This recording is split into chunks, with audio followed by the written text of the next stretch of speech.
Today we're going over 3 most common mistakes I've seen people make on camera and how you can be more comfortable, confident, and charismatic on camera. When I was about 19 years old, I was going to this improv class, and this was a new class that was happening. So I was going for 6 months of improv, and then it was the conservatory. So it was a new group of people. I didn't know anybody who was in that class.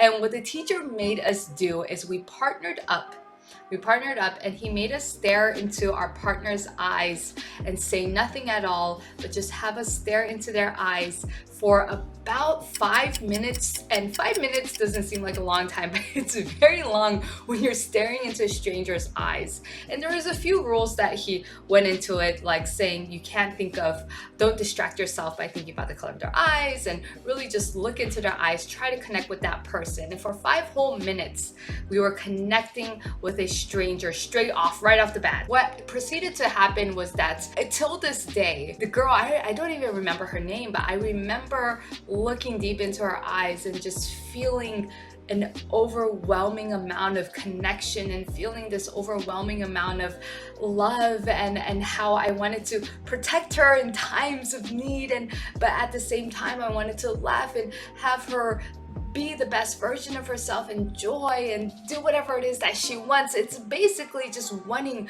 the best for this person that I absolutely do not know. I don't even know if she's a good person or not, right? But there was this sense of connection that instantly happened, and all of that just simply by staring into her eyes. And later on in the day, I actually started to just sob and cry, and there's people who were crying in the class while they're staring into the other person's eyes, because sometimes you see the pain in somebody's eyes, and sometimes you see the hope, and sometimes you see whatever it is. It's all in the eyes, and there's a reason why people say the eyes are windows to the soul, and I really believe that.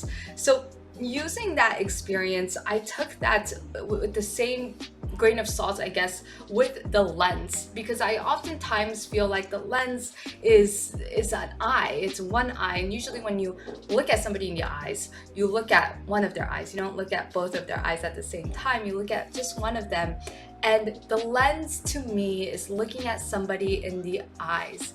And so if you just take that context of you're really connecting with somebody, you're really talking to somebody, really what's going on is that you're projecting whatever you want into that lens. So whether it is a friend, whether you are a doctor and that's your patient that you're talking to on camera, or maybe it's your therapist or your life coach or your mindset coach, and you're actually teaching that person and they're your client, right? So whatever it is that you're projecting onto the camera, I want you to think of an actual person, whether it's a person in your real life that you can think of, or perhaps it's your ideal client, right? Who is the person you really want to talk to in this video on this subject? And that is who I want you to project onto the lens. And that to me is the easiest way of being more comfortable and confident and charismatic on camera, is simply because you're not talking to some mechanical thing. You're talking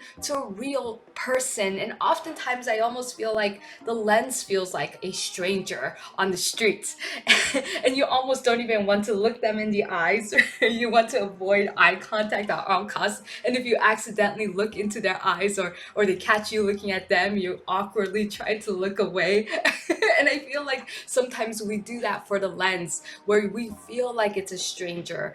And it's fair because it is mechanical, it's not a human. But I encourage you to pick a actual person or a archetype of a person that you're trying to speak to. It's easier if you imagine an actual person because you already have that connection. But just like when I was 19 years old in improv class, and I simply stared at this girl in the eyes for 5 minutes straight, maybe that's what's needed. Maybe you need to stare at the lens for 5 minutes straight and find what it is that you see in the lens. And that sounds a little bit woo-woo, right? But even within the lens, oftentimes you'll find yourself. Oftentimes, whether it is that you find insecurity in those lens, or maybe you find the joy, maybe you find connection, maybe you find hope and love, and even if it is fear, where's that fear coming from? And so as these emotions come up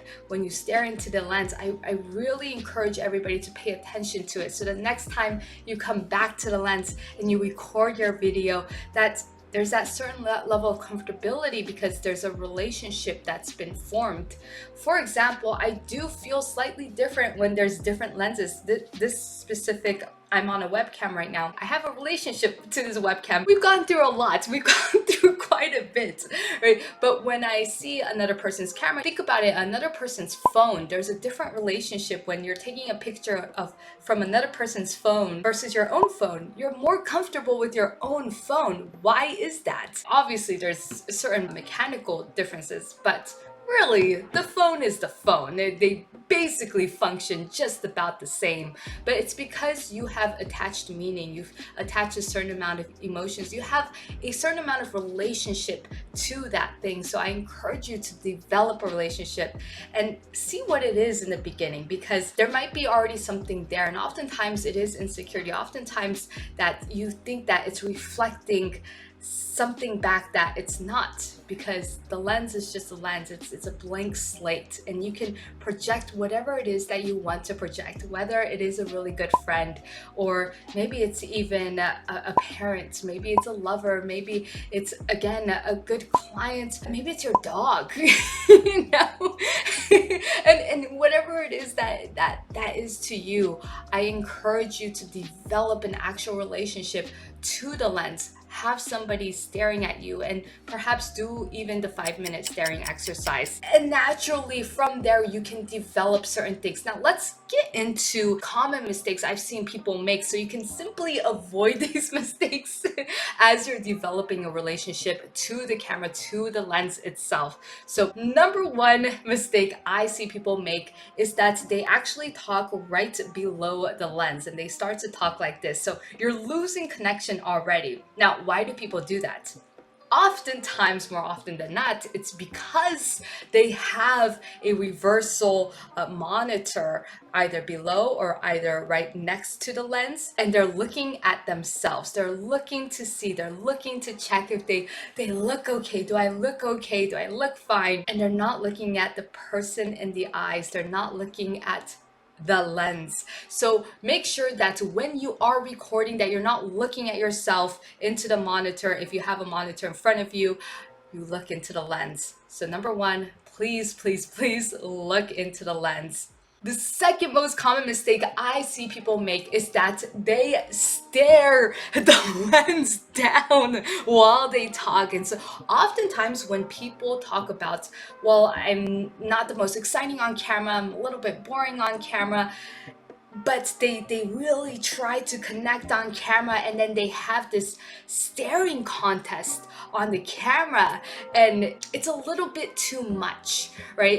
It doesn't even seem genuine, because when you talk to people, you do look away every once in a while and you come back to them. You don't stare them down and just stare them down, and as you're talking you're just staring at them. This feels uncomfortable to me. You always break contact. You usually break contact every 5 to 7 seconds with an actual real human being. So you do the same thing for the lens, especially if you're talking directly to the lens. It's different if you're on an interview and you're talking to somebody like this and it's always a side shot. But if you're talking straight onto the lens, then definitely look away every 5 to 7 seconds. Last but not least, it's looking away too much while talking. I know this might sound a little bit contradicting about the two earlier common mistakes I said before, but there is a balance between these. So if you look away too much, oftentimes it's because you don't feel comfortable with the lens itself, which I will go back to the first thing I said in the beginning of the story, is to build a relationship with the lens, and that should naturally dissolve that. But that being said, you want to make sure that you're cognizant about looking away from the lens too much. Oftentimes that means that you don't feel that connection, and you probably even do that in person with a human. When you talk to people naturally, it's easier for us to get lost in our ideas and then look up and look away and this is what I'm thinking, that's what I'm thinking, and that's what it is, and then you might come back to the lens. But if you actually look back on your video, you're looking away 80% of the time and coming back 20%, versus the exact opposite, where yes, you do need to look away, you need to break away from the camera 20% of the time, and then you come back 80% of the time. So you're still connected to the lens itself. And then when somebody watches your video, they feel connected. They feel like you're talking to them instead of who is this person talking to, the air? So you definitely want to make sure that you do the 80-20, look into the lens 80% of the time, and the 20% in which you break away, that 5 to 7 seconds, that you apply it then. Alright, all in all, if you avoid these 3 most common mistakes that I've seen people make on camera and really try to develop that relationship to the lens, to the camera, whatever that may be, and project who you want there with you, then that's gonna really make you more comfortable, confident, and charismatic on camera. And that is just the start. If you want to learn more, then go ahead and click below. But if you haven't already, click the subscribe button and hit that like button for the YouTube algorithm. And I will see you on the next video.